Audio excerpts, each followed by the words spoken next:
ভাই জীবনে তো অনেক জায়গায় বসছেন, আপনার জীবনে তো অনেক সফলতা অর্জন করছেন, গাড়ি করলেন, বাড়ি করলেন, সবকিছুই করছেন জীবনে।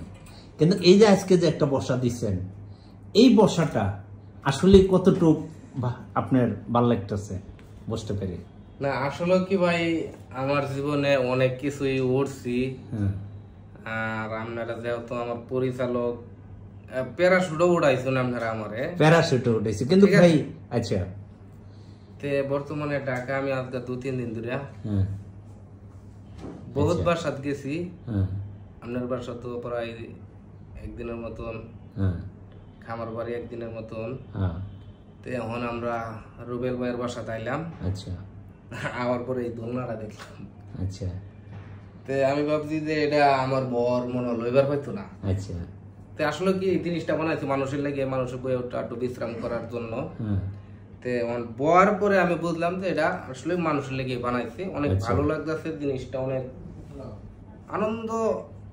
আনন্দ করার মতন একটা জিনিস আর কি। তাই আনন্দ পাওয়ার মতন একটা ফিল পাওয়ার মতন একটি জিনিস, এই তো। আচ্ছা ভাই, যে আপনি বললেন আপনার প্যারাশুটে উঠাইছি, আপনার কি জীবনে ইচ্ছা হয় না কখনো বিমানে উঠবেন? বিমানও ভাই উঠছি না আমি। আচ্ছা, এদিকে আপনার মনে চাই নাকি, ইচ্ছা হয় কিনা সেটা কোন? আল্লাহ যদি হায়াতে তোমার বাচ্চায় রাখে, আশা আছে একটা সফর, মানে বাংলাদেশের বাইরের দেশও তো আর যাইবার পাইতাম না। যদি কক্সবাজার বন্তরে যাইবার পারি, আচ্ছা, এয়ারপোর্টে মনে করুন কক্সবাজার বন্তরে যাইলাম, এই একটা আশা, ছোটখাটো এই একটা আশা। মানুষের বিমানে চড়ে দেখা গেল দুবাই যায়, সিঙ্গাপুর যায়, অনেক দূর কিনা। আপনি কি চান না এরকম? কি আপনি কি মনে চায় না? মনে তো ভাই চাই, কিন্তু আমি তো আসলে এটা আমি কেমনে দেয়, আমি চেষ্টা করলে যেতে পারবেন। এইখানে আসলেন কেমনে? এখানে তো গাড়ি দেয় বললাম, তো এখানে গাড়ি দিয়েছেন, ওখানে বিমানে যাবেন। গাড়ি আমার নিজের যেন যা, কিন্তু বিমানটা তো আমার না। অনেক টিকিট কারণ লাগে, অনেক কিছুই আছে। না বাংলাদেশে ঘুরলে তো আর ভিসা লাগে না, বাংলাদেশে ঘুরলে ভিসা লাগে না। তবে আমার একটা কথা হলো, আপনি জীবনে অনেক কিছুই করছেন।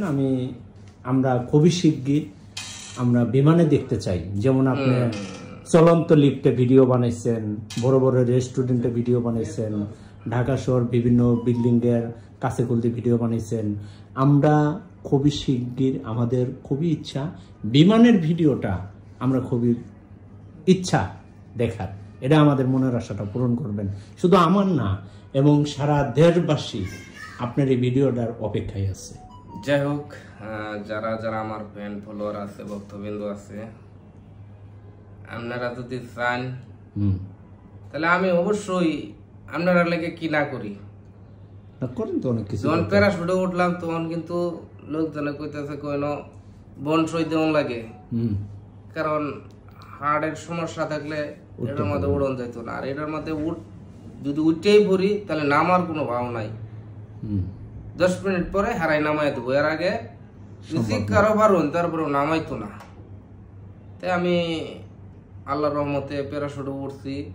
প্রথম একটু ডরাইছিলাম, পরে আর ডরাইছি না, পরে ভালো লাগছিল। পরে মোটামুটি ভালো লাগছে, যে বলে সমুদ্রের মাঝখানে গেছি, মোটামুটি অনেকটাই ভালো লাগছে। আচ্ছা আচ্ছা, তো যাই হোক, আপনাকে অসংখ্য ধন্যবাদ। প্রিয় দর্শক, ইসমাইল ভাই ঢাকা শহর আসছে, আমরা এই ভিডিওটা বানালাম। আসলে ইসমাইল ভাই অ্যাভেলেবেল ঢাকা শহর আসে না, আমাদের এখানে ঘুরতে আসছে, অ্যাকচুয়ালি কিছু কাজ কাম করবে। তো ইসমাইল ভাইয়ের জন্য সকলেই দোয়া করবেন, ইসমাইল ভাই যেন আমাদের মাঝে এইভাবে যেন আসে। আচ্ছা ঠিক আছে ভাই, সবাই ভালো থাকবেন, হ্যাঁ দোয়া করবেন।